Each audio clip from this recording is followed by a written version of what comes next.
तो दोस्तों आज के वीडियो में हम लोग देखने वाले हैं कि कैसे हम टेंडर पोर्टल में कोई भी स्कीम का रीटेंडर कर सकते हैं। जी हाँ दोस्तों, रीटेंडर एक काफ़ी इंपॉर्टेंट प्रोसेस है और आप में से कई लोग मुझे ये पूछते भी हैं कि कैसे रीटेंडर करें, रीटेंडर का पूरा प्रोसेस बताइए। तो आज के वीडियो में एकदम A to Z रीटेंडर कैसे हम कर सकते हैं, पूरा प्रोसेस एकदम स्टेप बाय स्टेप बताऊँगा। तो वीडियो को बिल्कुल भी स्किप मत कीजिए, एंड तक देखते रहिए और चैनल पर पहली बार हो तो इसको ज़रूर सब्सक्राइब कीजिए, साथ ही बेल आइकन को भी ज़रूर दबाएं। चलिए शुरू करते हैं आज का वीडियो।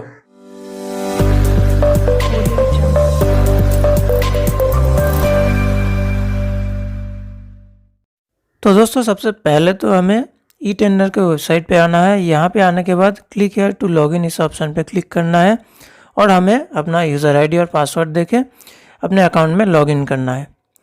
तो यहाँ पे देखिए रन ऑप्शन पे क्लिक कीजिए, फिर यहाँ पे लॉगिन ऑप्शन आएगा, यहाँ पे लॉगिन ऑप्शन पे क्लिक कीजिए। अभी आपका DSC का जो टोकन पिन है उस टोकन पिन को यहाँ पे दीजिए और ओके ऑप्शन पे क्लिक कीजिए या फिर लॉगिन ऑप्शन पे क्लिक कीजिए। तो देखिए आप अपने अकाउंट में लॉगिन हो जाएंगे। यहाँ पे सबसे पहले आपका जो काम होगा, नीचे देखिए क्रिएट कोडिजेंडम का ऑप्शन है, आपको यहाँ पे आना होगा। फिर यहाँ पे देखिए आपको टेंडर आईडी, मतलब कि जिस भी एक पर्टिकुलर स्कीम को आपको रिटेंडर में दाना है तो वही स्कीम का यहाँ पे टेंडर आईडी यहाँ पे दीजिए। फिर सर्च ऑप्शन पे क्लिक कीजिए तो आपका देखिए यहाँ पे स्कीम का डिटेल्स आएगा, tender ID, tender reference number ये यहाँ पे आएगा। कई बार हो सकता है कि यहाँ पे स्कीम नहीं दिखा रहा है, तो उस मामले में क्या करना होगा वो मैं वीडियो के एकदम आखिर में बताऊँगा। तो चलिए यहाँ पे पहले आपका स्कीम यहाँ पे दिखा रहा है तो आपको सिंपली देखिए यहाँ पे नीचे 2 नंबर पे देखिए रीटेंडर का ऑप्शन दिखाई दे रहा है, तो हमें यहाँ पे ऐड कोडिजेंडम ऑप्शन पे क्लिक कर देना है। इस पे क्लिक करते देखिए यहाँ पे एक नया पेज आएगा। यहाँ पे फिर से एक बार रन ऑप्शन पे क्लिक कीजिए, आपका DSC एक बार जावा द्वारा रन होगा। फिर यहाँ पे देखिए सबसे पहले आपको देना होगा कोडिजेंडम टाइटल। यहाँ पे सिंपली आप लिख सकते हैं कि रीटेंडर डिस्क्रिप्शन, यहाँ पर भी आप रीटेंडर लिख सकते हैं। फिर यहाँ पे देखिए कोडिजेंडम रीज़न, क्यों आप रिटेंडर कर रहे हैं। यहाँ पे काफ़ी सारे ऑप्शंस है, तो इनमें से जिस कारण से आप रिटेंडर कर रहे हैं उस कारण को यहाँ पे चूज़ कीजिए। मैं यहाँ पे चूज़ करूँगा कि मिनिमम बिड नॉट सबमिटेड, मतलब कि मिनिमम 3 बिड सबमिट होना चाहिए, लेकिन यहाँ पे मेरा 1 या 2 बिड ही सबमिट हुआ था, तो मैं ये ऑप्शन को चूज़ करूँगा। फिर नीचे देखिए कोडिजेंडम डिटेल्स अपलोड, यहाँ पे आपका जो कोडिजेंडम नोटिस आपने तैयार किया है वही नोटिस का PDF फाइल यहाँ पे अपलोड करना होगा। कोडिजेंडम नोटिस लगभग आप जैसे टेंडर पब्लिश के टाइम नोटिस करते हैं उसी तरीके का नोटिस आपको तैयार करना होगा। ऊपर आप रिटेंडर या फिर सेकंड कॉल लिख के टेंडर नोटिस को तैयार कीजिए। फिर यहाँ पे साइन कीजिए, साइन ऑप्शन पे क्लिक कीजिए। फिर आपका जो DSC का टोकन पिन है, टोकन पिन दीजिए। उसके बाद देखिए यहाँ पे फाइल साइन सक्सेसफुली ऑप्शन आएगा। अभी आप यहाँ पे सिंपली सेव ऑप्शन पे क्लिक कर दीजिए। सेव ऑप्शन पे क्लिक करते ही देखिए यहाँ पे अभी आपको डॉक्यूमेंट को वेरीफाई करना होगा, तो यहाँ पे देखिए वेरीफाई ऑप्शन है। वेरीफाई ऑप्शन पे क्लिक करने के बाद देखिए इस बॉक्स पे आप क्लिक कीजिए, फिर सेव कर दीजिए।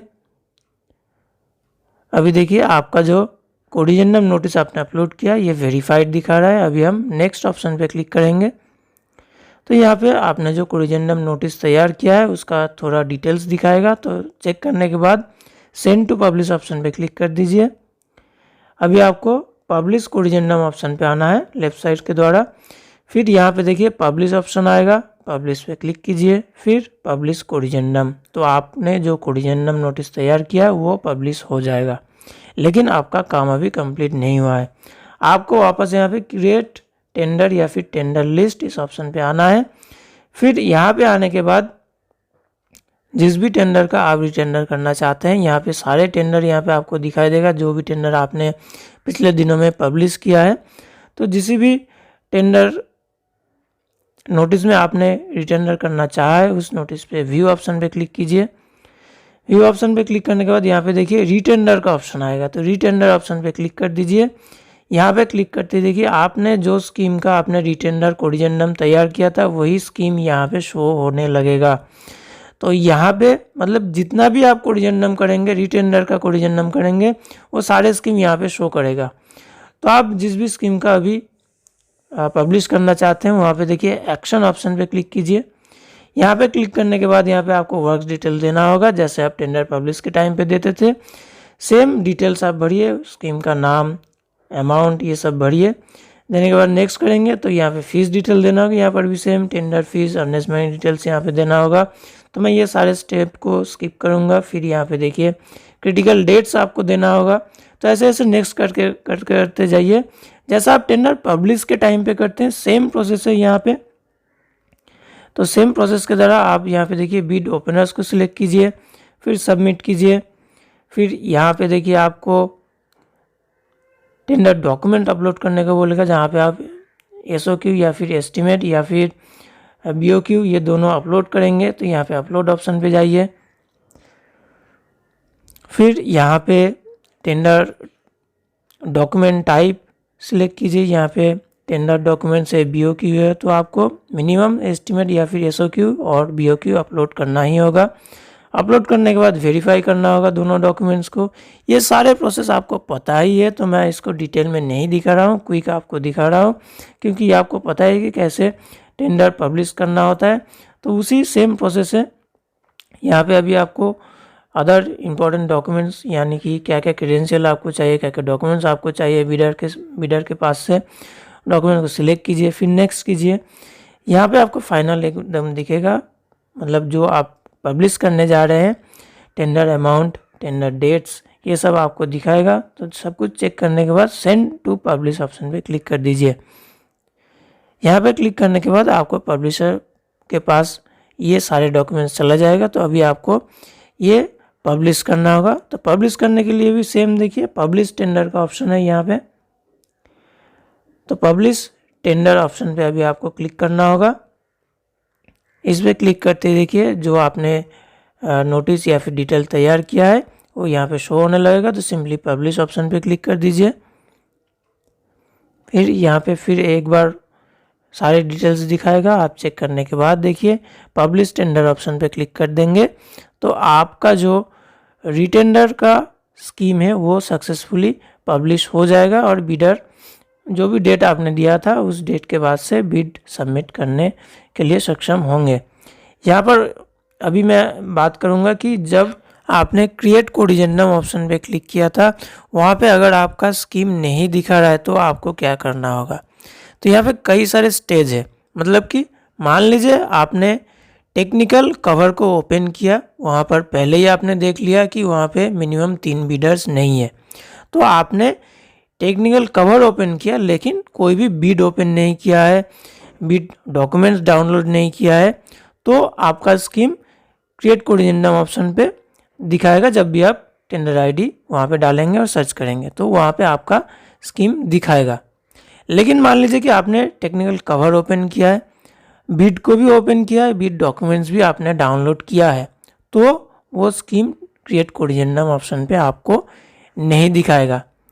आपको क्या करना होगा तब आपको टेक्निकल एवोल्यूशन आपको करना होगा। 2 बिट्स का ही हो लेकिन आपको टेक्निकल एवोल्यूशन सक्सेसफुली करना होगा, फिर वो स्कीम आपको वहाँ पे दिखाएगा।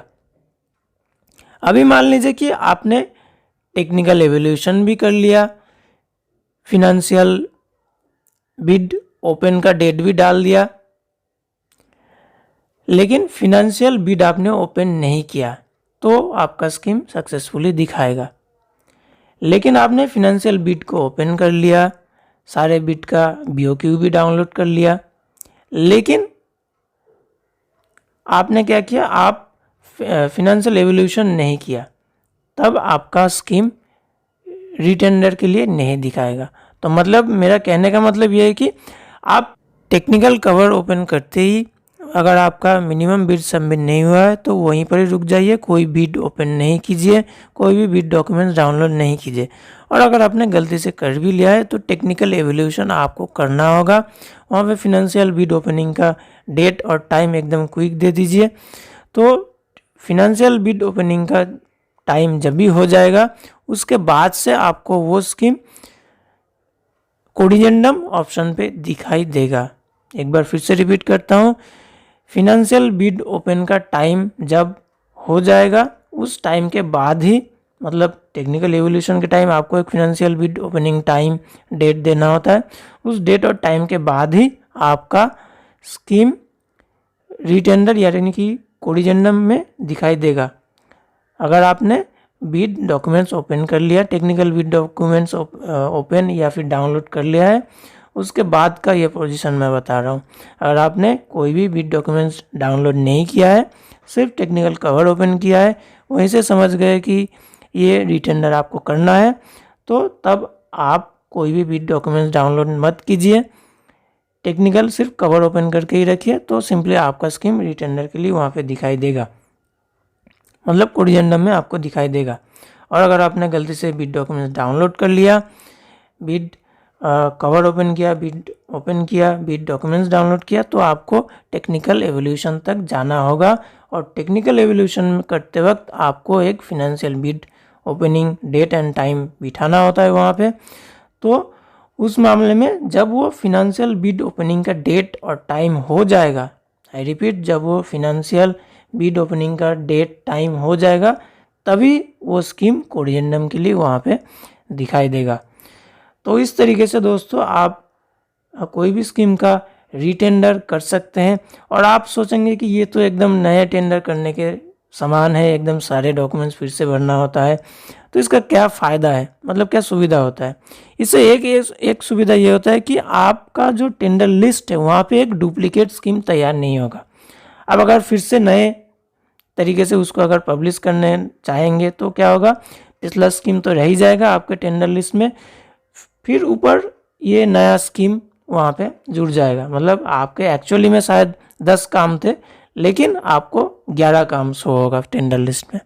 तो इससे फ़ायदा ये होता है, रीटेंडर के फ़ायदा ये होता है कि आपका स्कीम टोटल 10 ही रहेगा, पुराना स्कीम डिलीट हो जाएगा और ये नया जो आप रिटेंडर करेंगे वो टेंडर लिस्ट में शो करने लगेगा, पुराना स्कीम वहाँ पे नहीं शो करने लगेगा। लेकिन टेंडर जो आईडी है वो नया हो जाएगा, टेंडर आईडी जो है वो चेंज हो जाएगा। ठीक है, तो इस तरीके से दोस्तों आप रिटेंडर प्रोसेस को पूरा कंप्लीट कर सकते हैं। वीडियो को अच्छा लगे तो लाइक कीजिए, शेयर कीजिए। कोई भी अगर क्वेश्चन है तो नीचे कमेंट बॉक्स में ज़रूर कीजिए, मैं उसका उत्तर देने की कोशिश करूँगा। तो चलिए दोस्तों, मिलते हैं मेरे अगले वीडियो में।